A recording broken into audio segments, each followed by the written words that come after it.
د هندوستان کرکټ تجارتي سیالیو آی پی ایل کې د کولکته نایټ رایډرز او پنجاب کینګز لوبه د باران له امله بې پایلې شوه. دغه لوبه تېره شپه د اپریل په 26مه د کولکتې په ایډن ګارډنز لوبغالي کې ترسره کېدله. پنجاب کینګز د پچې ګټلو وروسته د بیټینګ پریکړه وکړه او په ټاکل شویو 20 اورونو کې 201 منډې د 4 لوبغاړو په سوځېدو سره جوړې کړې. پر بیسیم رندري اتیا منډې او پرنایش اریا د 9 منډو په کولو سره په زړه پورې اننګز ولوباوه. دواړه لوبغاړو د 120 منډو ملګرتیا وکړه او د لوبې لپاره یې قوي بنسټ کېښود.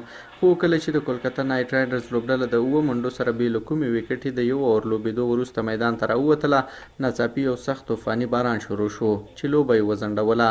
سره له دې چې د لوبغالي کارکوونکو هڅه وکړه لوبه بیرته پیل شي، خو دوامداره باران اجازه ورنه کړه. بالاخره د نږدې 90 دقیقو انتظار وروسته لوبه رسما د شپې په 10:58 بې پایلې اعلان شوه.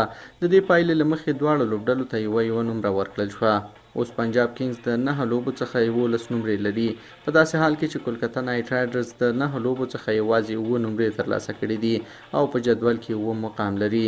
په سږني کال آی پی ایل کې تر اوسه پورې ګجرات ټایټنز لوبډلې 8 لوبې ګټلي او د نمرو د جدول په سر کې قرار لري.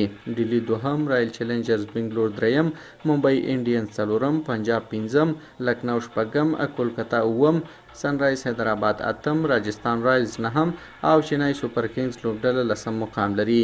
په دغه لیګ کې بیا تر ټولو زیاتې سای سودرشن په 8 سیالیو کې 417 منډې جوړې کړي او نارنجي خولۍ له ځان سره لري. د وکټو په اخیستو کې بیا د ګجرات لوبډلې لوبغاړی پرسید کرشنا 14 وکټې ترلاسه کړي دي او لومړی مقام لري.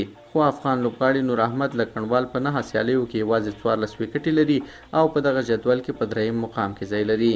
په آی پی ایل کې نن 2 سیالۍ ترسره کیږي. لومړی لوبه بعد د ورځې د ډیلی کیپټلز او بنګلور ترمنځ او دوهمه لوبه بعد د ممبئی انډینز او لکنو سوپر جینز لوبډلو ترمنځ ترسره شي.